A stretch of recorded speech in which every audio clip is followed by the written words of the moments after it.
মন্টু এবার মনির সামনে কথা বলতে গিয়ে ধরা পড়ে যাবে আগামী পর্বে। বিস্তারিত জানতে সম্পূর্ণ ভিডিওটি দেখতে থাকুন।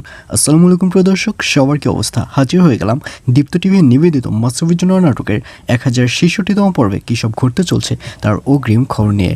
এই পর্বটিকেও মিস করবেন না, কারণ এই পর্বে আপনারা দেখতে পারবেন মন্টুকে দেখা যাবে সে নিজেকে খুব বুদ্ধিমান ভাববে, কিন্তু মনির কথার প্যাচে এবার আটকে পড়বে মন্টু, যার কারণে মনি খুব ভালো করে বুঝতে পারবে যে মনটা নিখোঁজের পেছনে এই মন্টুই দায়ী।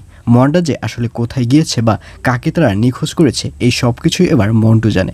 আর এই সব ভেবে মন্টুকে এবার কড়া কথা বলা শুরু করে দেবে মনি।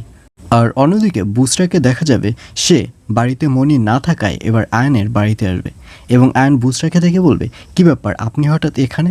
আর এই কথা শুনে বুসরা বলবে, আপনার এমন ব্যবহারে আমি অনেক হার্ট হয়েছি।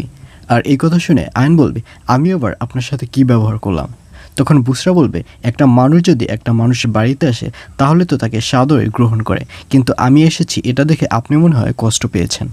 আর এইসব কথা শুনে আয়ন বলবে, না এরকম কিছুই নাই, আসলে মনি তো বাড়িতে নেই, এজন্যই আমার মন মেজাজ খারাপ হয়ে আছে। এইসব বলতে দেখা যাবে আয়নকে।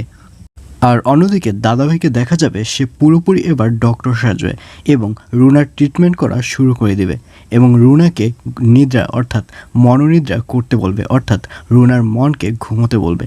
আর এইসব কথা শুনে রুনা বলবে, জি স্যার আপনি যেটা বলবেন আমি সেটাই করব।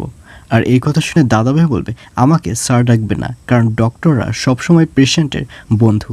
আর এই কথা শুনে রুনার মনে একটা সন্দেহের সৃষ্টি হবে।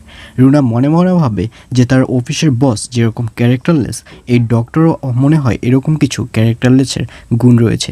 এইসব মনে মনে ভাবতে দেখা যাবে রুনাকে। আর এছাড়াও থাকবে আরও আশ্চর্য সকল ঘটনা। সুতরাং সবাইকে মাস্টারবিজনর নাটকের আগামী পর্ব দেখার আমন্ত্রণ রইল।